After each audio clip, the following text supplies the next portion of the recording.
दोस्तों, हमारे YouTube channel में आपका स्वागत है। आज हम आपके लिए सोमवार की व्रत कथा तथा विधि लेकर आए हैं।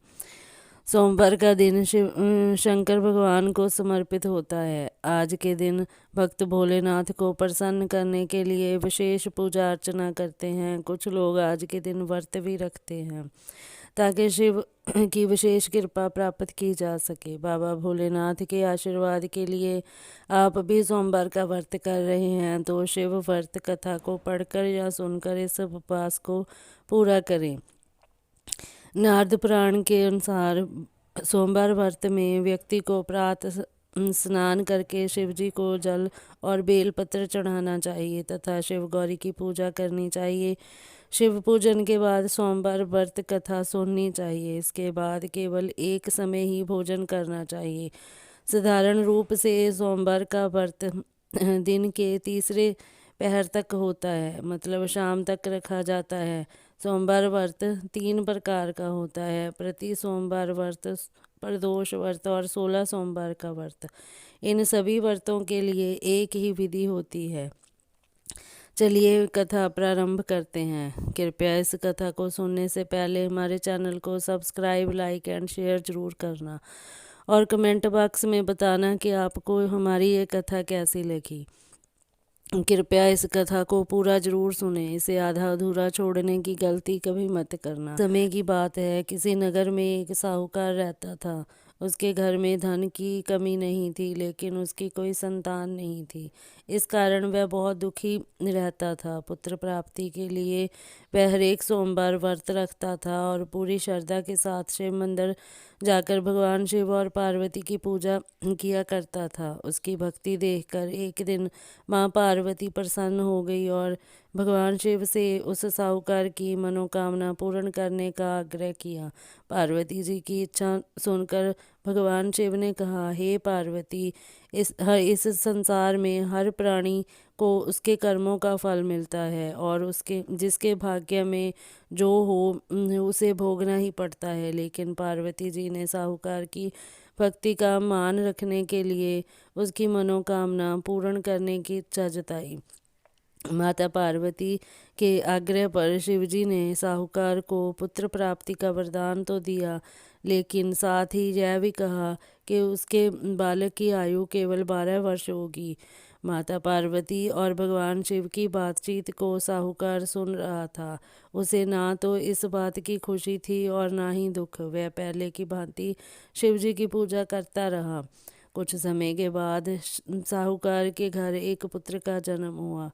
जब वह बालक 11 वर्ष का हुआ तो उसे पढ़ने के लिए काशी भेज दिया गया। साहूकार ने पुत्र के मामा को बुलाकर उसे बहुत सारा धन दिया और कहा कि तुम इस बालक को काशी विद्या प्राप्ति के लिए ले जाओ और मार्ग में यज्ञ कराना। जहाँ भी यज्ञ कराओ वहाँ ब्राह्मणों को भोजन कराते और दक्षिणा देते हुए जाना।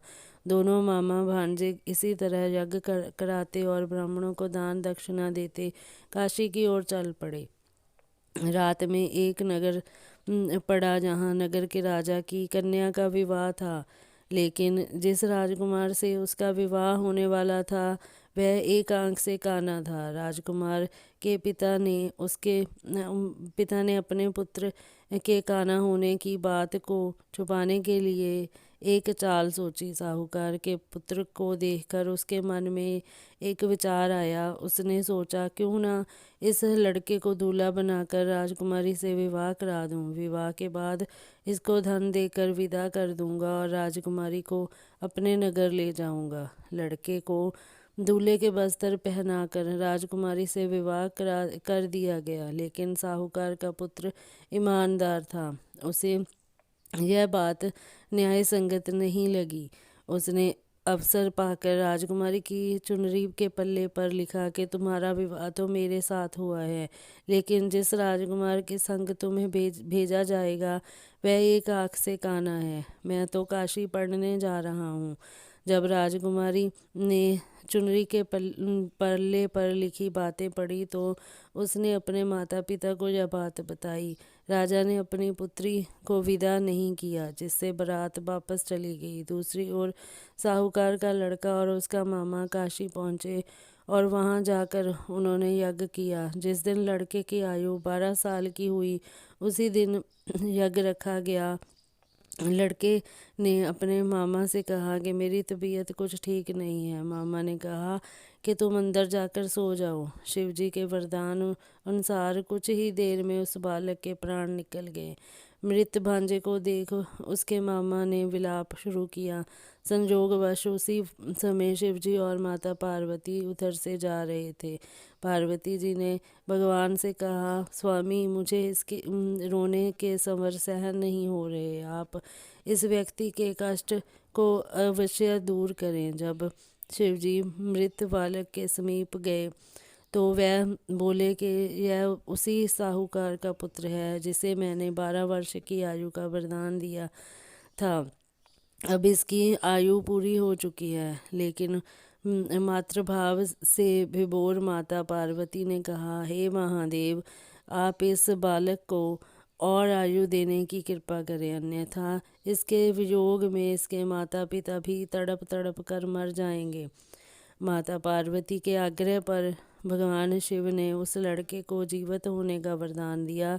शिव जी की कृपा से वह लड़का जीवित हो गया। शिक्षा समाप्त करके लड़का मामा के साथ अपने नगर की ओर चल दिया। दोनों चलते हुए उसी नगर में पहुंचे जहां उसका विवाह हुआ था। उस नगर में भी उन्होंने यज्ञ का आयोजन किया।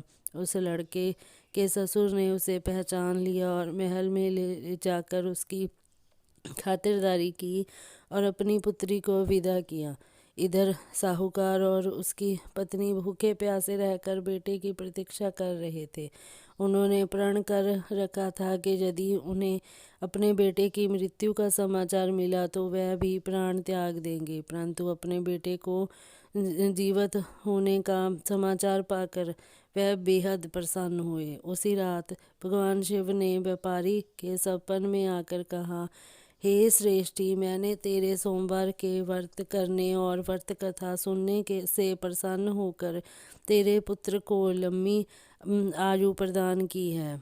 इसी प्रकार जो कोई सोमवार का व्रत करता है तथा कथा सुनता है और या पढ़ता है, उसके सभी दुख दूर होते हैं और समस्त मनोकामनाएं पूर्ण होती हैं।